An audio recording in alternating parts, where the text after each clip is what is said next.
Good morning students. Basically सारी exercises हो चुकी हैं, बस अब तो मिसलेनियस एक्सरसाइज आपकी बची है। तो सबसे पहले एग्जांपल्स ट्राई करते हैं मिसलेनियस के। तो मिसलेनियस में एग्जांपल नंबर 25 है। सबसे पहले एग्जांपल नंबर 25। तो ये sine X is equal to, sine x की वैल्यू गिवन है, साइन एक्स इजकल टू 3/5 और कोस वाई की वैल्यू भी गिवन है -12/13 where X and Y both lies in the second quadrant. Second quadrant में दोनों लाई करते हैं। इसका मतलब है सेकंड क्वाड्रेंट में साइन और कोसेक पॉजिटिव होते हैं, अदरवाइज सभी नेगेटिव होते हैं। ठीक है, तो साइन एक्स प्लस वाई की वैल्यू निकालनी है।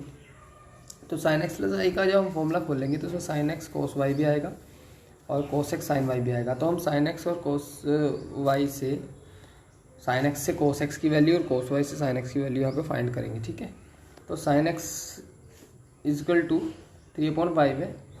सॉल्यूशन के लिए अगर मैं बात करूँ तो कोस एक्स जो होता है वो होता है √1 माइनस साइन स्क्वायर एक्स और प्लस माइनस लगा होता है बाहर। ठीक है ना, ये 10th क्लास में आपने प्लस माइनस का साइन नहीं पढ़ा, तो ये आ जाएगा प्लस माइनस। सॉल्व करोगे √1 माइनस 3/5 का होल स्क्वायर जब करोगे तो कोस एक्स की जो वैल्यू आ जाएगी वो आ जाएगी प्लस माइनस 4/5। कितनी? 4/5। Since x lies in second quadrant so क्या लिखेंगे? सो कोस एक्स की जो वैल्यू लेंगे वो नेगेटिव लेंगे। कोस एक्स इक्वल टू -4/5, क्योंकि कोस जो है सेकंड क्वाड्रेंट में नेगेटिव होता है। तो इसका मतलब है कि साइन एक्स से हमने कोस एक्स की वैल्यू निकाली, कोस एक्स की जो वैल्यू आई है वो आई है -4/5। सिमिलरली ये रफ कर दे रहा हूँ, ये फेयर वर्क ही है लेकिन स्पेस बनाने के लिए मैं रफ कर रहा हूँ। तो यहाँ पे ऐसे ही कोस वाई से जब हम साइन वाई की वैल्यू निकालेंगे तो पॉजिटिव वैल्यू आएगी, क्योंकि सेकंड क्वाड्रेंट में साइन पॉजिटिव होता है। तो 5/13 वैल्यू आ जाएगी इसकी, ये आप लोग निकाल के देख लेना। अब हमें साइन एक्स प्लस वाई की वैल्यू निकालनी है। नाउ करके लिखोगे, now sine x plus y का जो फॉर्मूला है वो खोल देंगे आप लोग। Sine x cos y plus cos x sine y. तो साइन एक्स की जो वैल्यू है वो -4/5 यहाँ पर पुट कर देंगे। कोस वाई की वैल्यू -12/13 पुट करेंगे। इसके बाद पॉजिटिव कोस एक्स की वैल्यू -4/5 पुट करेंगे इंटू साइन वाई की वैल्यू 3/5 पुट करेंगे और सॉल्व करके जो भी आंसर आएगा वो आप लोग लिख देंगे। और सॉल्व करके जो आएगा वो -56/65 तुम्हारा आएगा 65। ठीक है, तो ये आपको ये वाला क्वेश्चन ऐसा करना है। ठीक है, चलिए इसके बाद में कोई भी वैल्यू आपको निकालनी है। 10π/8 की वैल्यू है।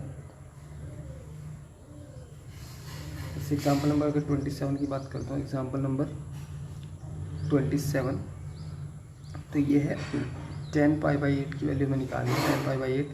10π/8 का मतलब होता है 22.5 डिग्री में, है ना, यानी कि इसको लिखेंगे 22.5 डिग्री। ठीक है, तो डबल की वैल्यू आप लोग निकाल लो 1045 की, और 1045 में 10 का फॉर्मूला 10 का फॉर्मूला लगा देंगे तो वहाँ पे 1022.5 की वैल्यू निकल जाएगी। तो यानी कि हम कुछ और ही लेंगे।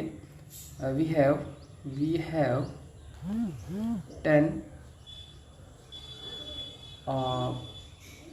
1045 इजकल टू द 1। 1045 को हम लिखेंगे 210/22.5/1 माइनस 10 स्क्वायर 22.5, ये लिखेंगे हम इजकल टू 1। क्यों लिखेंगे? क्योंकि tan to x का जो फॉर्मूला होता है, tan to x का जो फॉर्मूला होता है वो होता है 2tan x/1 माइनस 10 स्क्वायर। तो वही वाला फॉर्मूला लगा दिया हमने यहाँ पे। अगर 2x है तो यहाँ पे जो एंगल आएगा वो जस्ट हाफ आएगा। ठीक है, चलिए इसके बाद में इसको सॉल्व कर देंगे। 2tan, इसको 22.5 का लिख रहा हूँ मैं π/8। 210π/8 इजकल टू 1 माइनस 10 स्क्वायर π/8। ये क्वाड्रेटिक इक्वेशन बनेगी इन टर्म्स ऑफ 10π/8। तो इसको सॉल्व करके आ जाएगा 10 स्क्वायर π/8 प्लस 210 π/8 -1। ठीक है, इसको आप लोग इसको करोगे बाय क्वाड्रेटिक फॉर्मूला जो हमने कराया था, लास्ट ईयर पढ़ा है 10th क्लास में। तो यहाँ से तुम्हारी 10π/8 की वैल्यू आएगी, 10π/8 की वैल्यू जो आएगी बाय क्वाड्रेटिक फॉर्मूला जो हमने 10th क्लास में पढ़ा था, वो आएगी -2 ± 2√2/2। ठीक है, इसको सॉल्व करके जो आएगा, यानी 2 कॉमन लेके 2 कैंसिल कर देंगे तो आ जाएगा -1 ± √2। ठीक है, अच्छा उसके बाद हमें ये देखना है कि हमारा जो एंगल है वो कौन से क्वाड्रेंट में लाई करता है। तो π/8 की वैल्यू पूछ रहा है, यानी π/8 होता है 22.5। तो 22.5 जो है फर्स्ट क्वाड्रेंट में लाई करता है, इसलिए वहाँ पे वैल्यू नेगेटिव हो नहीं सकती। तो since π/8 lies in first quadrant,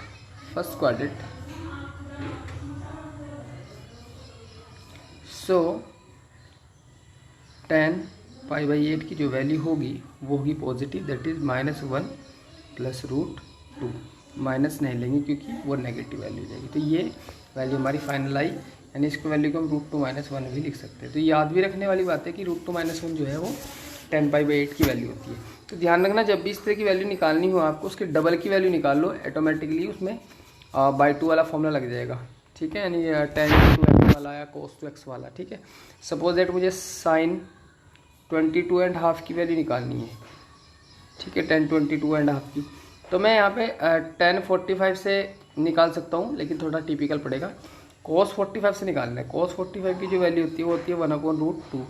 cos 45 का /2 में फॉर्मूला खोल देना sine, in terms of sine. तो 1 - 2 sin² एंगल /2 होता है, यानी जो फॉर्मूला होता है cos 2x का जो फॉर्मूला होता है 1 -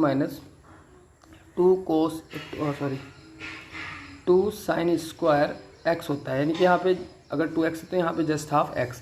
तो मेरा सीधा सा जो मैं फॉर्मूला लगाता हूँ वो मेरा तरीका ये कि अगर यहाँ पे यहाँ पे कोई भी एंगल है, ए लिखता हूँ, ए फॉर एंगल, तो 1 - 2 sin² एंगल /2, a/2। ठीक है, एंगल /2। तो यहाँ पे अगर 45 है, कोई भी एंगल है, तो यहाँ पे 1 - 2 sin² एंगल /2, यानी 45/2। तो ये 45/2 ऑटोमेटिकली 22.5 बोलेगा। ठीक है, यानी पढ़ा जाएगा 22.5। तो ये ऑटोमेटिकली जब इसको सॉल्व करेंगे तो sin 22.5 की वैल्यू आ जाएगी। ओके, तो इस तरह से जब भी किसी की वैल्यू निकालनी हो तो जस्ट हाफ कर देना है, यानी वो हाफ वाले फॉर्मूले लगा देना है एंगल /2 वाले।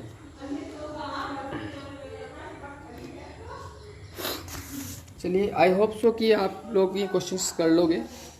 ठीक है, फ्रॉम द मिसलेनियस फर्स्ट एक क्वेश्चन मैं करा रहा हूँ आपको। First question, 2 cos π/13, 2 cos π/13 cos 9π/13 plus cos 3π/13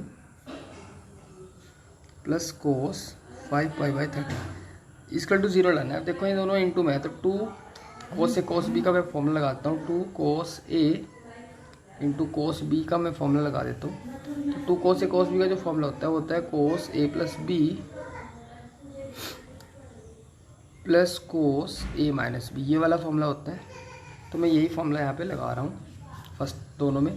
तो आ जाएगा cos π/13 plus 9π/13 plus cos π/13 minus 9π/13 plus cos 3π/13 और प्लस cos 5π/13, ये एज इट इज रहेंगे दोनों लास्ट वाले। तो सॉल्व करके आएगा cos 10π/13 प्लस ये आ जाएगा cos 8π/13। नेगेटिव आएगा, लेकिन cos का नेगेटिव अंदर ही हमने प्लस कर लिया, तो cos का नेगेटिव थीटा पॉजिटिव हो जाता है।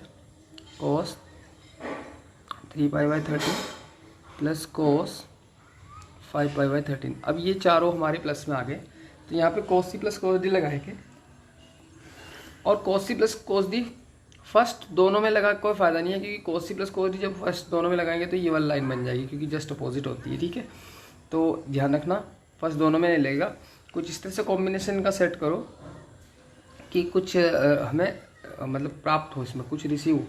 तो मैं 10 और 3 अगर ऐड करूँगा तो 13 आएगा, 8 और 5 को ऐड करूँ तो भी 13 आएगा। तो फर्स्ट और थर्ड सेकंड और फोर्थ में फॉर्मूला लगाता हूँ, ठीक है, ऊपर से रफ करूँ तो फर्स्ट दोनों में लगाऊंगा कॉस सी, फर्स्ट और थर्ड में लगाऊंगा cos C plus cos D, तो आ जाएगा 2 कोस सी प्लस डी, यानी 10π/13 प्लस 3π/13 अपॉन 2, यह जगह कोस ए प्लस b/2 यानी cos C plus d/2 into cos C minus d/2 यानी कि 10π/13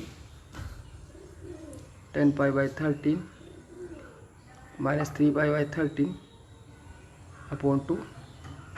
ऐसे ही सेकंड और फोर्थ में लगाता हूँ तो यह आ जाएगा 2 कोस 8π/13 प्लस 5π/13 अपॉन 2,